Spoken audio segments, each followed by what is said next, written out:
Hello and welcome to another weekly update and review. Today is Saturday, July the 20th. What an exciting week we had. Market went up, market went down, ended up down for the week.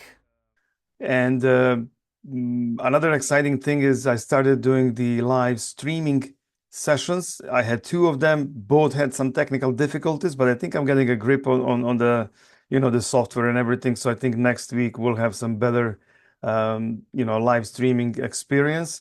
I think I'm gonna do more of those now because they're very engaging, I think, and I think that's the way to go now. So we'll see how that develops. But in the meantime, let's take a look at the performance over the last week. As I said, the markets were a little wild, went up, went down, and we can take a look at our net lick, and we are down 2.58 for the week, Friday to Friday, and the market is down a little less, 1.96, but kind of similar.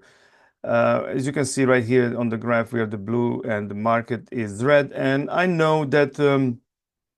Usually when this happens, people say, oh, okay, well, you underperformed the market and, things of that nature. But you have to, first of all, you have to zoom out when you look at the performance, and then you take a look at the, a little bit longer period of time when you remind yourself that, you're doing fine. It's just every now and then you're going to underperform the market when it goes down. And this is to be expected given that we have a bunch of positive delta trades and then market turns down suddenly.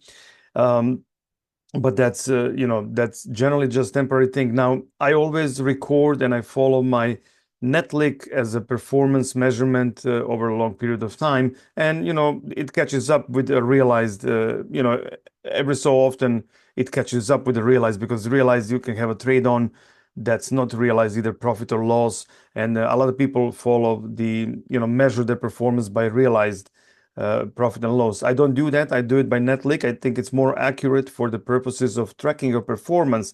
But at the same time, you do need to keep in mind that your actual money in the pocket, when it happens, when you realize money in or out of the pocket, happens when you realize either losses or wins. So long as you're not cashing out at this particular time, you are not really realizing any losses, and same with the wins, of course. So right now, even though we're showing a little bit down, we didn't take any losses.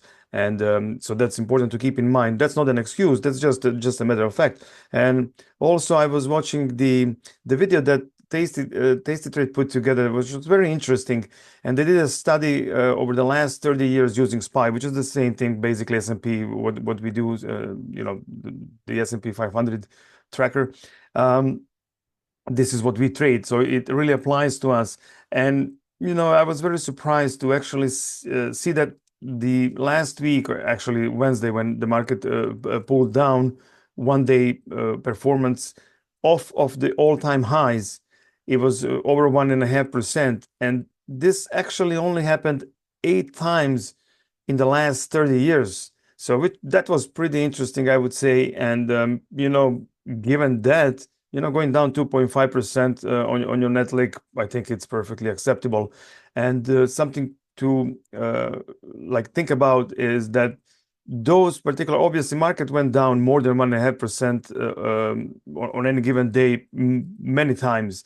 But even just if you take a look at the off of the all-time highs, it went down 323 times the next day after the all-time highs. The only thing is that a large move like 1.5 happened only 8 times.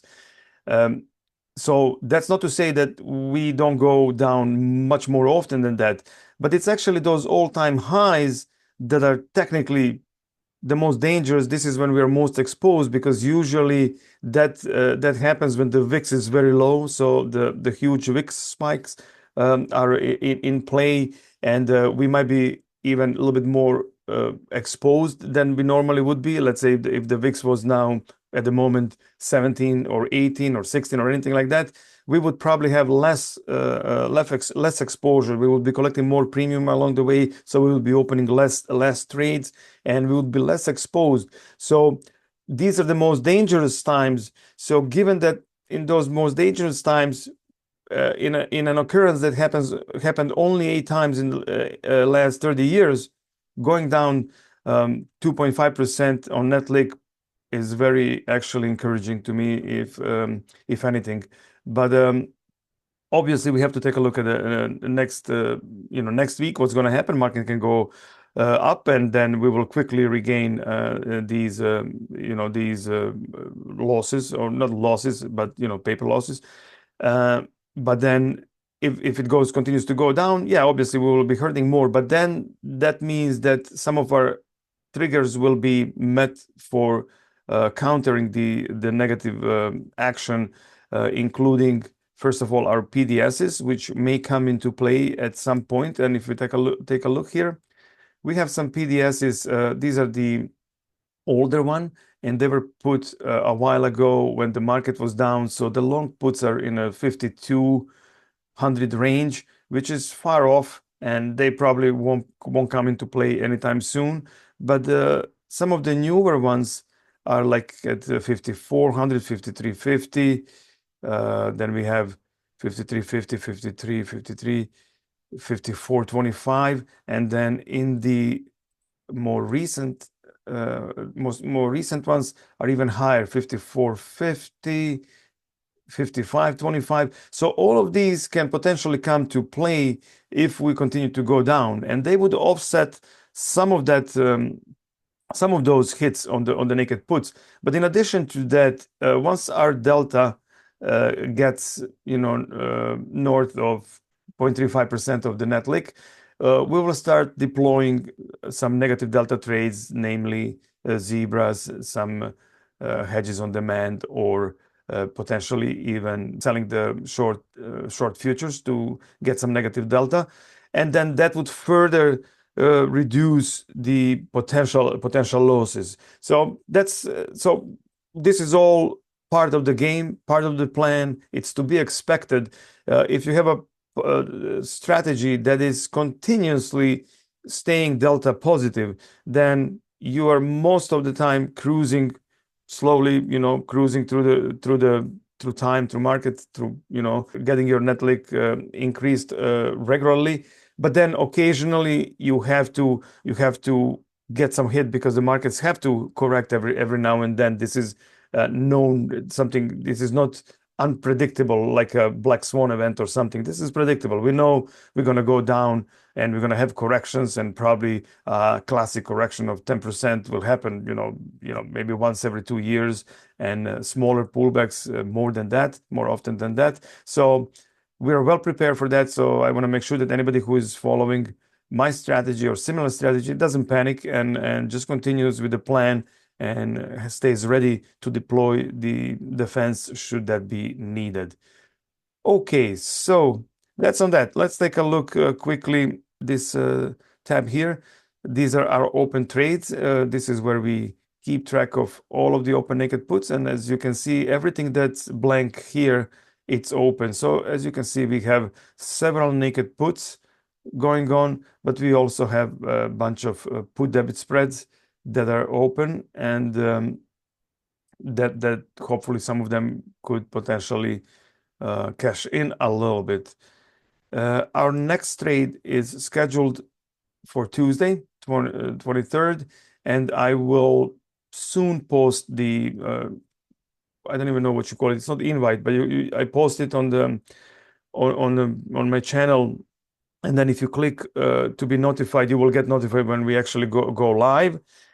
And this is probably a good time to ask to like the video if you find it useful, and subscribe to get regular updates, and to participate in those live streams where you can actually ask questions in the chat, and I'll try to address as many questions as I can. And as you can see now, our underexposed yes/no flash is no, which means if we had any open naked puts that are over 60% profitable, we would close them now. We wouldn't keep them open, but we don't have any that are that high. We do have a couple that are somewhat close. So let's take a look here. We have this one that's at 49, so that's not too far off. And then we have 37 here. So any move to the upside could potentially see this one close, but too early to say. We'll see what happens next week. Now, there's a lot of talk about um, Biden potentially stepping down, and that might bring a short temporary uncertainty if that happens until Democrats decide who would replace him, and then in the meantime, potentially market might be a little bit jittery just until there is uncertainty uh, goes away. But that's all I have for today. Looking forward to Tuesday, hoping to see as many of you there as possible. And you have a fantastic rest of the weekend. See you then. Bye.